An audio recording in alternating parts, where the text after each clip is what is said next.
समय में हमारा संपूर्ण देश कोरोना वायरस का हब बन गया है। कोरोना वायरस महामारी से बुरी तरह प्रभावित हमारे देश में प्रतिदिन नए मरीजों को संक्रमण की पुष्टि हो रही है। इस दौरान उत्तर प्रदेश पुलिस का मानवीय चेहरा भी सामने आया है। ऐसे में सभी जगह पर कानून व्यवस्था को सुधारने में पारंगत माने जाने वाली उत्तर प्रदेश पुलिस की टीमों ने अपनी उपयोगिता हर रूप में, जैसे सड़क पर जरूरतमंदों को मदद पहुंचाने का काम हो या फिर बुजुर्ग लोगों का ध्यान रखना हो, हर काम उत्तर प्रदेश पुलिस ने किया है। इसमें कोई शक नहीं कि कोविड-19 के प्रकोप के बीच में उत्तर प्रदेश पुलिस ने जनता के दिलों में अपनी जगह बना ली है। कोविड-19 के प्रकोप से लखनऊ के नागरिकों की सुरक्षा हेतु पुलिस सक्रिय। एक मुलाकात अपर पुलिस उपायुक्त राजेश श्रीवास्तव से हमारे मीडिया सहयोगी सैयद गुलाम हुसैन ने, जानिए क्या कहा। तो जनपद लखनऊ के डांस गुमती क्षेत्र जो है उनके जुरिडिक्शन में है, उनके क्षेत्र में है, और ये वो क्षेत्र है जहाँ से जो प्रवासी मजदूर हैं उनका पलायन बहुत ज़्यादा हुआ है, क्योंकि ये दो यहाँ से जो है हाईवेज यहाँ पे जनपद से यही एक रास्ता इन्हीं के क्षेत्र से जहाँ से लोग जो है फैज़ाबाद हो, गोरखपुर हो, इस तरह से पलायन किए हैं। सर ये बताइए कि क्योंकि आप लोग की आपकी पुलिस जो कर्मी हैं ये पहले जो है कोरोना पीड़ित या कोरोना संक्रमित लोगों से टकराते हैं, ऐसे में आप लोगों ने अपने कर्मचारियों के लिए क्या प्रिकॉशन लिया था? एक्चुअली बिल्कुल सही कह रहे हैं कि जो हाईवेज़ हैं वो हमारे यहाँ से गुजरती है लखनऊ में, और कमिश्नर साहब का भी निर्देश था और गवर्नमेंट की गाइडलाइंस थी। हम लोगों ने मैक्सिमम सब लोगों ने क्या कहते हैं मास्क पहने हुए थे, सोशल डिस्टेंसिंग का पालन किया, मैक्सिमम यहाँ में ग्लव्स थे।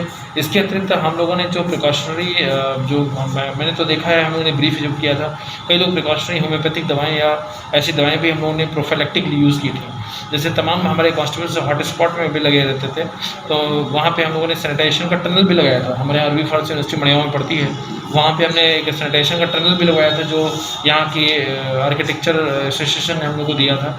इसके अतिरिक्त प्रॉपर सैनिटाइजेशन, शाम को रात में जाने के बाद गर्म पानी से गरारा, और प्लस जो भी जो काढ़ा है, आयुष्मान काढ़ा या ऐसे काढ़े जो क्या कहते हैं जो इम्यूनिटी को बढ़ाते हैं, विटामिन सी का ज़्यादा से ज़्यादा यूज़, और वर्दी को घर के बाहर ही रखने का वो हम लोग का वो था। और घर में हम लोग जब भी गए नहा धो के गए, जैसे घर के और लोगों पे किसी तरह का इन्फेक्शन या संक्रमण न फैलने पाए।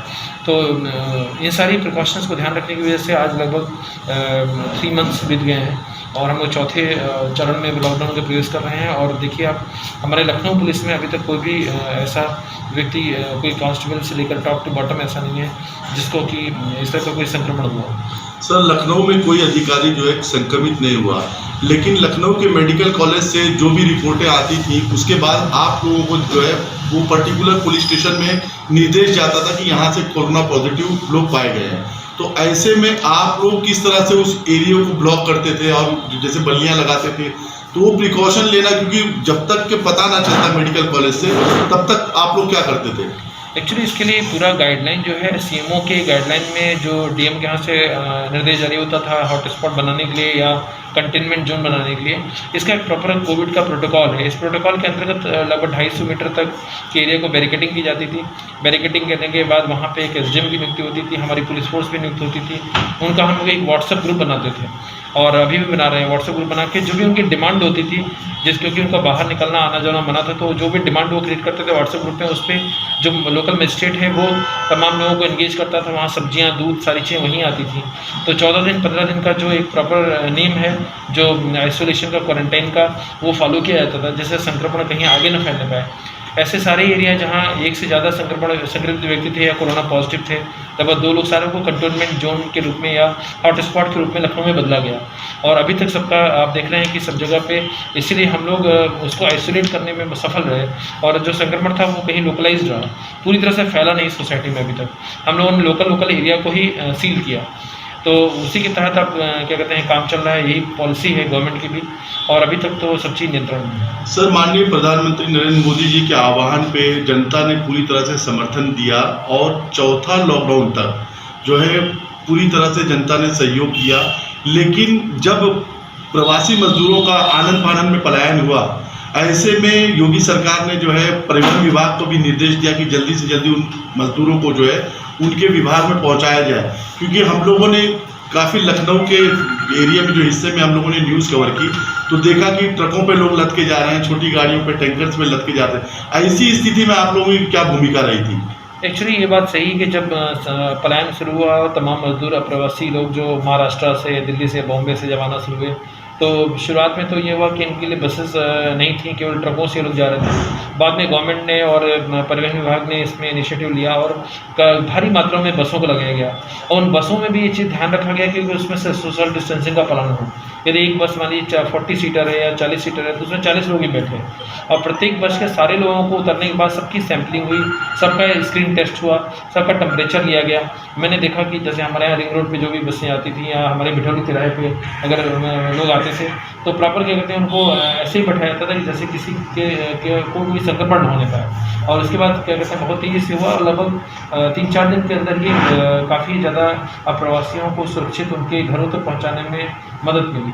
और अभी तक आप देखेंगे कि पूरे यूपी में जो प्रवासी जहाँ तक गए हैं, गाँव में भी जाकर उन लोगों ने अपने आप को आइसोलेट किया, होम क्वारंटाइन किया, जिससे गाँव भी हमारे सुरक्षित हैं अभी तक। और आगे भी हमको लगता है आने वाले टाइम में निश्चित रूप से इस आइसोलेशन और सोशल डिस्टेंसिंग की वजह से संक्रमण को रोकने में मदद मिलेगी।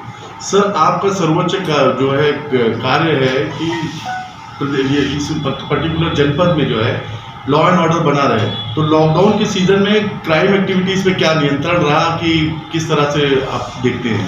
नहीं, लॉकडाउन में तो नेचुरली पूरी तरह से क्राइम नियंत्रित रहा, क्योंकि किसी को भी बाइक्स पे चलना अलाउड नहीं था, डबल बाइकर्स नहीं थे, और गाड़ियाँ काफ़ी प्रतिबंधित थी, सब रिस्ट्रिक्टेड थी।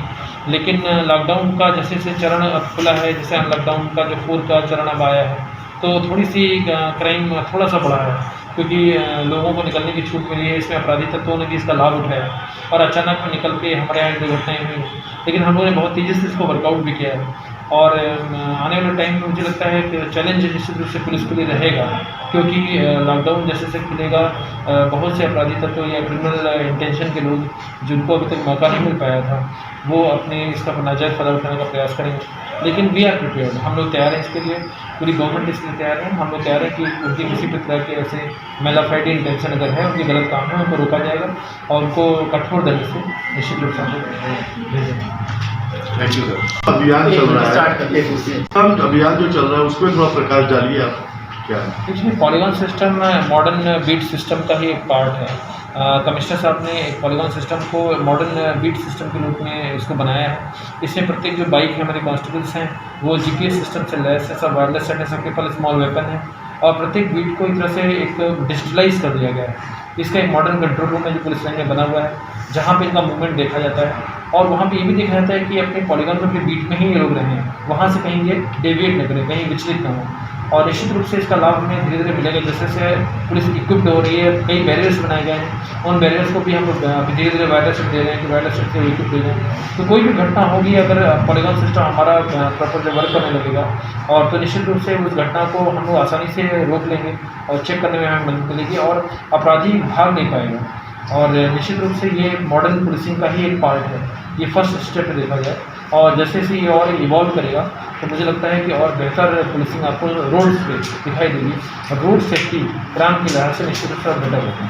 Thank you sir.